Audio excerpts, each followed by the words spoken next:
Amis du bout des ondes, mesdames et messieurs, bonjour.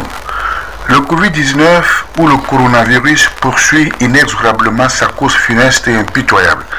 Cette petite bestiole, ce micro-organisme et de surcroît invisible, a plongé depuis quelques mois le monde entier dans un désarroi total, dans une profonde angoisse. Le Covid-19 a lancé à l'humanité entière et à son génie créateur un énorme défi aux issues encore incertaines. À ce jour, cette pandémie a fait plus de millions de personnes contaminées dans le monde, avec près de 60 000 décès et quelques 250 000 personnes guéries. Et ça, les puissants moyens d'information et de communication du monde moderne ne le disent pas assez. Il y a bien et bien des malades qui guérissent du Covid-19 en attendant de s'accorder sur la mise sur pied d'un vaccin et sur un protocole thérapeutique. Dans tous les cas, le Covid-19 a obligé la planète Terre à vivre au ralenti.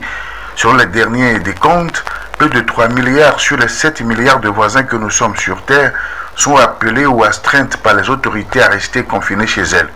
Pour une des rares fois dans l'histoire de l'humanité, toutes les églises et lieux de prière ou de culte sont fermés, plongeant dans un chômage technique ces hommes et femmes de Dieu, et les plus véreux qui en ont fait un gagne-pain trouvent un malin plaisir de demander à leurs fidèles de leur transférer via les applications mobiles leurs dîmes et autres collectes de fonds, faute de quoi ils risquent d'être contaminés par le virus. D'autres surfent sur la naïveté et l'ignorance des fidèles pour les inviter à des veillées de jeûne et de prière à distance sur les médias, pour chasser le Covid-19 à coups de balais, de roues et de râteaux ou encore de canaris à briser. La fermeture des églises, comme le disait si bien Monseigneur Pascal Nkoué, archevêque de Paracourt Bénin, devait permettre à chaque fidèle d'entrer en soi pour trouver Dieu, au lieu que des croyants se retrouvent ensemble pour prier, ce qui est une bonne chose. C'est désormais chaque maison qui devient le temple de Dieu, et c'est une question de foi. Je crois que devant la tragédie que représente cette pandémie mondiale, en dépit des prodigieuses victoires de la technoscience, la meilleure attitude de l'homme est de reconnaître ses limites, ses faiblesses, sa petitesse tout simplement devant la grandeur infinie d'une normativité interne de la nature qu'on pourrait appeler Dieu. L'humilité n'est pas un aveu de faiblesse ou de démission, bien au contraire, c'est une vertu qui relance l'homme sur le chemin de la quête de plus de connaissance des décrets de la nature.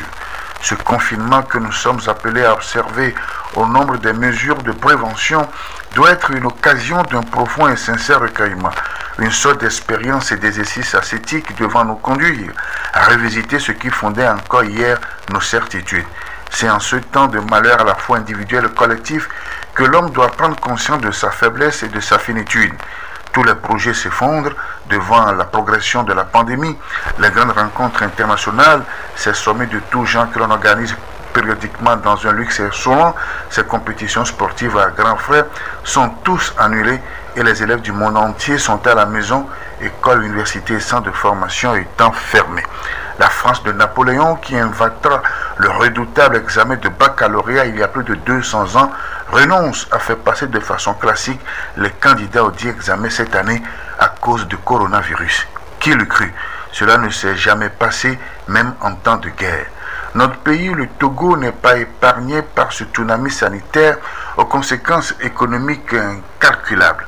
En cet instant précis, on compte 41 cas confirmés, 20 actifs, 18 guéris et malheureusement 3 décès. Nous avons une pensée pieuse pour ces morts dont un confrère et souhaitons prompte guérison pour les autres. Si grand Dieu n'était pas aux commandes, on aurait pu assister au pire, car nos structures de soins manquent cruellement du minimum nécessaire pour faire face à cette pandémie. C'est le lieu d'inviter nos concitoyens au respect scrupuleux des gestes barrières et les mesures prises par le gouvernement afin de briser la chaîne de la contamination. L'heure n'est plus au doute et aux tergiversations. Le coronavirus est une réalité et en attendant qu'on y trouve le médicament et le vaccin miracle, faisons usage de notre bon sens d'autodiscipline dans les règles d'hygiène prescrites, de solidarité et d'altruisme. Oui, ailleurs, les bonnes volontés s'organisent pour venir en aide aux démunis, aux personnes les plus vulnérables. Si jamais on en venait au confinement total, comme c'est le cas dans certains pays, ce n'est plus le virus qui va nous tuer, nous autres au Togo, mais plutôt la faim. car les Togolais, dans leur grande majorité, vivent du fruit de leur sueur au quotidien. Vivement que ce dimanche des Rameaux, qui marque l'entrée dans la semaine sainte chez les chrétiens et qui commémore l'arrivée de Jésus-Christ à Jérusalem et de sa passion, purifie la terre tout entière de toute souillure. Prenez soin de vous et respectons les mesures barrières. Notre survie en dépend. Bon dimanche.